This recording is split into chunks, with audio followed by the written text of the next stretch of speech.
Right සුබ දවසක් හැමෝටම. ඕගොල්ලෝ අදත් එකතු වෙලා ඉන්නේ FMFX YouTube channel එකකින් ගේන weekly forecast වීඩියෝ එකක් එක්ක. අද අපි කතා කරන්න යන්නේ gold market එක next week එකේ, කියන්නේ හෙට ඉඳන් එන සතියේ gold market එක කොයි වගේ movement එකක් ගනීද, gold market එකේ කොයි වගේ දෙයක් වෙයිද කියලා predict කරන්න. එහෙනම් අපි වැඩි කතා නැතුව යමු වීඩියෝ එකට. රයිට්, මේ තියෙන්නේ gold market එකේ weekly time frame එක. එතකොට ඔයගොල්ලන්ට පේනවා weekly time frame එක දිහා බලනකොට weekly අපේ trend එක bullish trend එකක් තියෙනවා. මෙතනදී BOS එක මෙන්න මේ swing එක තමයි අපේ structure එක වෙන්නේ. එතකොට ඔයාලට පේනවා weekly swing එක ඇතුලේ හොඳ discount zone එකකට price එක ඇවිල්ලා තියෙනවා. ඒ වගේම හොඳ POI එක market price එක දැන් tap වෙලා තියෙනවා. ඒ ටික එහෙම බලාගෙන අපි යනවා daily time frame එකට. daily time frame එකට ගිහින් බලද්දි අපිට last අපේ structure එක නම් මුලින්ම check කරන්න ඕනේ. අපේ structure එක තමයි. එතකොට අපි last high එක low එක නම් mark කරගන්න ඕනේ. අපි මෙතනින් ඉඳන් බලාගෙන ගියොත් මෙන්න මෙහෙම දෙයක් තමයි market එකේ තියෙන්නේ. මේ structure එක mark කරන විදිය ගැන ගොඩක් අය මගෙන් ප්‍රශ්න අහලා තිබ්බා. මට message දාලා ප්‍රශ්න අහනවා ගොඩක් අය. ඒ කියන්නේ ස්ට්‍රක්චර් මාක් කරන විදිහ හරියට තේරුම් ගන්න නැහැ ගොඩක් අය. මෙන්න තියෙනවා ලෝ එකක්. මෙතන ඉඳන් බලන් යන්නේ. ඒතකොට මේ ලෝ එකෙන් පුෂ් කරලා ගිහින් හදපු හයි එක මෙන්න මෙතන. ඊට පස්සේ හයි එක බ්‍රේක් කරනවා මෙතනදී ඊළඟ පාර. එතකොට මේ හයි එක බ්‍රේක් කරන්න පුෂ් එක දුන්න ලෝ එක තමයි මෙන්න මේක. එතකොට අපේ ලෝ එක වෙන්නේ මෙන්න මේක. එතකොට ඒ ගිහින් හදන හයි එක මේකනේ. ඊට පස්සේ අපි බලාගෙන ඉන්නවා ඔය දෙකෙන් මොකද්ද බ්‍රේක් වෙන්නේ. මෙහෙම රේන්ජින් වෙවි තිබ්බ මෙන්න මෙතනදී BOS උනා සෙල් එක කන්ෆර්ම් වුණා. එතකොට මේ යට ලෝ එක කැඩුවා කියන්නේ එතකොට අපි දන්නවා හරි. දැන් අපි ඉන්නේ මෙච්චර වෙලා ඉඳන් අපි බුලිෂ් මාකට් එක. හැබැයි දැන් අපි ඉන්නේ බෙයාරිෂ් මාකට් එක කියලා ඩවුන් ට්‍රෙන්ඩ් එක කියලා හැමෝම මෙන්න මෙතනදී දැනගන්නවා. හරි. ඊට පස්සේ එතකොට මේ ලෝ එක බ්‍රේක් කරන පුෂ් එක දුන්න හයි එක මෙන්න මෙතන. එතකොට අපේ හයි එක වෙන්නේ ඔන්න ඕක. එතකොට ලාස්ට් අපේ ලෝ එක වෙන්නේ මෙන්න මේක. දැනට ලෝ එක වෙන්නේ මෙන්න මේක. ඔව් ඩේලි හයි එකයි ලෝ එකයි ඔන්න ඔය දෙක තමයි අපි ඕක රේස් වලින් මාක් කරගමු.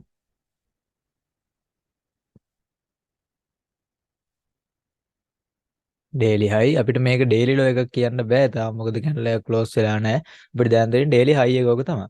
හරි. එතකොට අපි ওই ටිකත් බලාගෙන යනවා 4 hour. right. 4 hour මෙන්න මෙහෙම පික්චර් එකක් පේන්නේ. 4 hour ගොඩක් වෙනස්. දැන් ඩේලි හයි එකක් මෙතන තියෙනවා. ඉතින් 4 hour අපි ස්ට්‍රක්චර් එක බලාගෙන ආවොත් 4 hour ස්ට්‍රක්චර් එක ගොඩක් වෙනස්. අපි මෙතන ඉඳන් බලමු. මෙන්න හයි එක.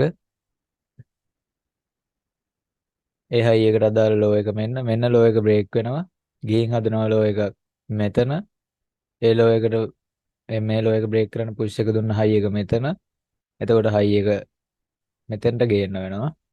ඊට පස්සේ ආයෙමත් බ්‍රේක් කරනවා ලෝ එක. එතකොට අපේ හයි එක වෙන්නේ මෙන්න මෙතන. ලෝ එක වෙන්නේ මෙන්න මෙතන.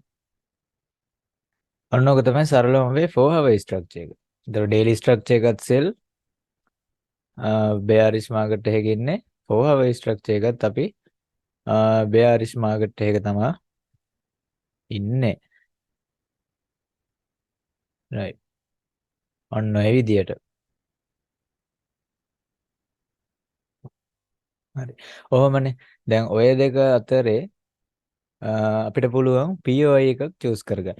දැන් මෙතන මොකක්ද උනේ ගිය සතියේ? ගිය සතියේ සිකුරාදා මොකක්ද උනේ? මෙහෙම ස්ට්‍රක්චර් එකක් බ්‍රේක් කරා.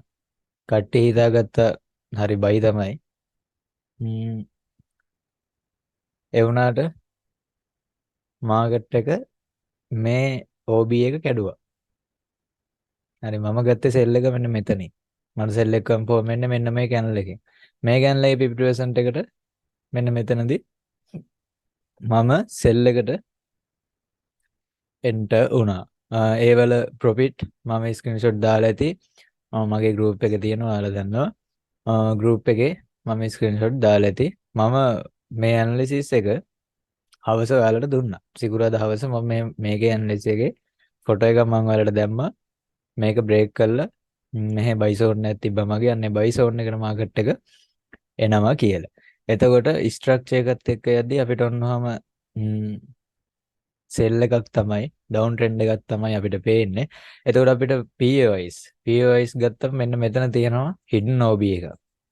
මෙන්න මෙතන hidden OB එක කියන්නේ සරලවම මේ 4 hour time frame එකේ hidden OB එකක් වුණාට මේක 1 hour ගියාම real OB එකක් මෙතන තියෙනවා.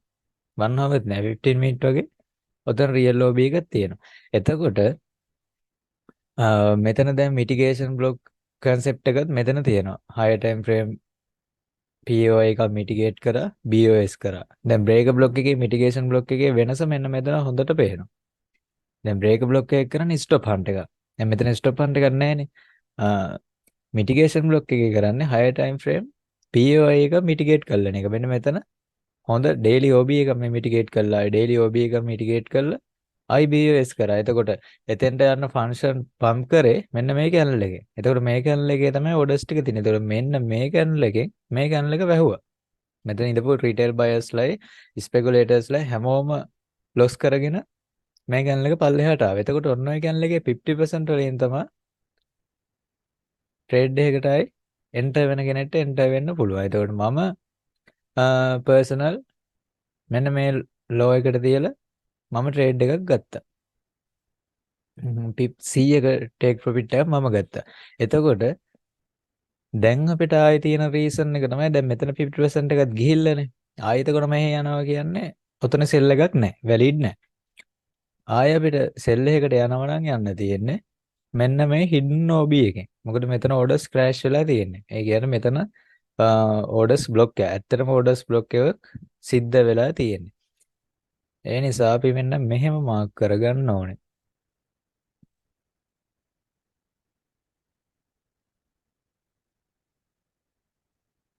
ඔන්න ඔහොම මාක් කරගෙන ඔතනින් අපිට පුළුවන් සෙල් එකක් බලන්න. හැබැයි පොඩි සෙල් එකක් තියෙන්නේ. මොකද දන්නවද සෙල් එක පොඩි අය කියලා මම කියන්නම් ඔයාලට. පොඩි නෑ මේක බ්‍රේක් ඉවන් කරලා අල්ල ගන්නවා නම් ට්‍රේඩ් එක හෝල්ඩ් කරගන්නවා නම් හෝල්ඩ් කරගන්න පුළුවන්. නැත්තම් මේ 1 to 1 වගේ RR එකකට තමයි ට්‍රේඩ් එක තියෙන්නේ. හැබැයි අනිවාර්යෙන් මේ ට්‍රේඩ් එක වැඩ කරනවා.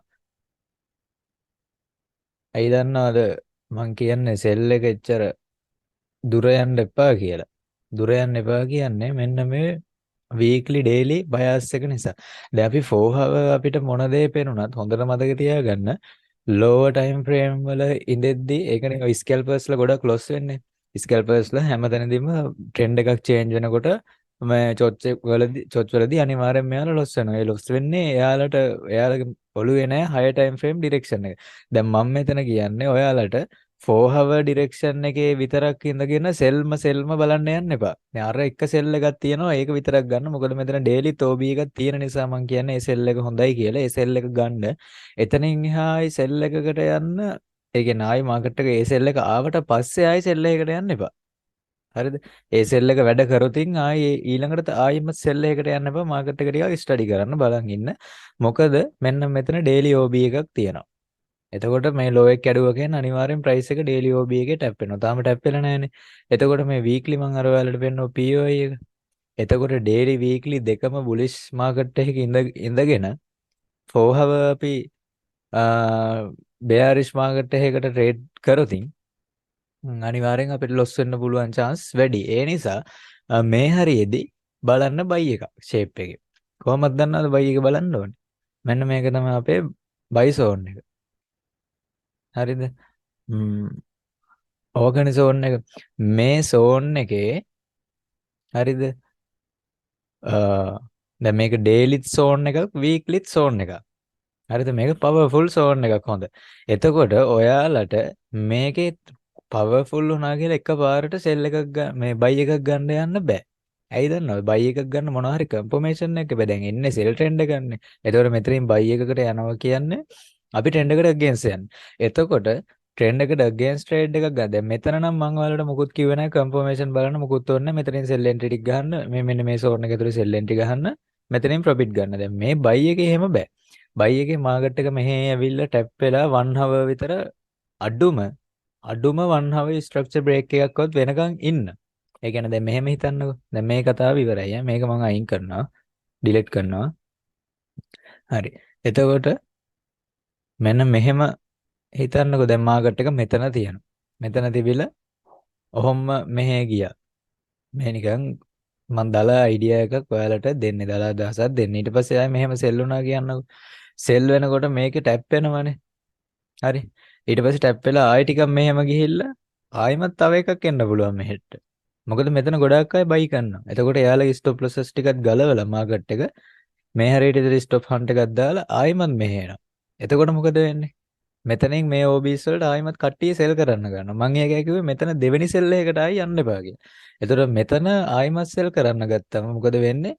මාකට් එක පොඩ්ඩක් කොහොම සෙල් කරලා පෙන්නලා එයාලගේ ස්ටොප් ලොසස් ටිකත් ගලවනවා. මෙන්න මේ විදියට. එතකොට ඔන්න අපිට ස්ට්‍රක්චර් බ්‍රේක් එකක් මෙන්න මෙතනදී වුණා. ඔහොම මාක් කරමු. මම පෙන්නන්නම්කෝ ස්ට්‍රක්චර් බ්‍රේක් එක. හරි මෙහෙම ආවා. දැන් මෙතන අපිට මේ කොහෙවත්ම කොළ පාට කැනල එකක් ගෑවිලවත් නැහැ මේ රතු මේ මෙතන ඉඳන් ඔක්කොම කළුනේ. එතකොට අපිට මේ විදියට ස්ට්‍රක්චර් බ්‍රේක් එකක් එනවනම් බලන් ඉන්න වෙනවා මෙන්න මෙතෙන්ට එනකම්. මෙච්චර උඩ මේ ස්ට්‍රක්චර් බ්‍රේක් වෙලා ට්‍රේඩ් ගන්නකොට දවස් දෙක තුනක් ගිහින් ඉවරයි. ඒකෙන්ද එහෙම හරියන්නේ නැහැ. එතකොට මේ ට්‍රේඩ් එක අපිට වැඩක් නැති වෙනවා. පාඩු වෙනවා. පාඩුත් වෙනවා රිස්ක් එකත් වැඩි. එතකොට දැන් මෙහෙම මාකට් එක මෙන්න මේ විදියට ගියොත් එතකොට අපිට මෙහෙම ඇවිල්ලා මෙතන තියෙනවා ලෝ එකක් තියෙනවා ආයෙමත් හයි එකක් මේ හරියට හැදෙනවා ආයෙමත් ලෝ එකක් හැදෙනවා. ඔන්න එතකොට අපේ හයි එක වෙන්නේ මේක ලාස්ට් හයි එක. එතකොට මෙන්න කොළ පාට ගන්න එක මේ හරියට ඇවිල්ලානේ. එතකොට මෙතන VOS වෙච්ච ගම ආයෙ මේ හරියට ඇවිල්ලා ආයෙ මෙහෙම දෙවෙනි එකකුත් ගහනවානේ. දෙවෙනි එකකුත් ගැහුවට පස්සේ මෙන්න මෙතන තමයි අපේ BOS එක වැටෙන්නේ. එතකොට මෙන්න මේක තමයි අපේ BOS එක වෙන්නේ. ඔන්න එතකොට අපිට මෙතනදී ස්ට්‍රක්චර් එක මෙන්න මේම බ්‍රේක් වුණාට පස්සේ අපිට පුළුවන් ආයි රීටෙස්ට් වෙද්දී මෙන්න මේ හරිය හැදෙන OB එකට හරිය මේ බොහෝ දුරට මේ හරිය හැදෙන්නේ මිටිගේෂන් බ්ලොක් එක. මොකද මෙතන තියෙන්නේ higher time frame POI ගන්න. ඒක මිටිගේට් වෙලානේ BOS එක දෙන්නේ. එතකොට මෙන්න මේ හරියෙන් 1 hour confirmation එකක් බලලා buy trade එකකට යන්න පුළුවන්. එහෙම නැතුව buy කරන්න යන්නත් එපා, sell කරන්න යන්නත් එපා මාකට් එක මේ යන සතියේ. මේ මෙතන එකපාරක් මේ ට්‍රේඩ් එක ගන්න අනිවාර්යෙන් මේ එකපාරයි මෙතනිනුත් ආයේ මෙහෙ ආවට පස්සේ මෙතනින් දෙවෙනි පාර සෙල් කරන්න යන්න එපා. මම මෙහෙම මේ ඇඳලා තිබ්බට මෙතනින් දෙවෙනි පාර සෙල් කරන්න යන්නත් එපා. මෙහෙම බයි කරන්න යන්න නම් එපා කොහොමවත්ම. මේවා අනිවාර්යයෙන්ම මේ මං කියපු විදිහේ කන්ෆර්මේෂන් මම මේ උදාහරණයක් දෙන්නුවේ මේ වගේ මොනවා හරි කන්ෆර්මේෂන් එක හැදෙන්න පුළුවන්. ඒ හැදෙන කන්ෆර්මේෂන් එකකින් කැමති කෙනෙක්ට බයි ට්‍රේඩ් එකකට යන්න පුළුවන්. ඔන්න ඕක තමයි මගේ next week gold ගැන තියෙන forecast එක. ගිය සතියේත් මම predict කරපු විදිහට මාකට් එක sell වුණා. මම ගිය සතිය මෙන්න මේ හරිය නම් මම කිව්වා ඔයාලට මේ හරිය මේ order block කැඩුනට පස්සේ sell entries බලන්න කියලා. ඒ වගේම මම analysis වල photos දැම්මා මගේ group එකට. ඒ ඔයාලට බලා ගන්න පුළුවන්. මේ සතියේත් ඔයාලට පුළුවන් මගේ ඇනලයිස් එකත් සපෝට් එකට අරගෙන ඔයාගේ ඇනලයිස් උත් එක්ක ට්‍රේඩ් එකක් අරගෙන හොඳ ප්‍රොෆිට් එකක් ගන්න. එහෙනම් මේ සතියත් හොඳ ප්‍රොෆිටබල් සතියක් වෙන්න කියලා ප්‍රාර්ථනා කරනවා. එහෙනම් අපි ඊළඟ වීඩියෝ එකකින් හම්බෙමු. හැමෝටම සුබ දවසක්. ජය වේවා.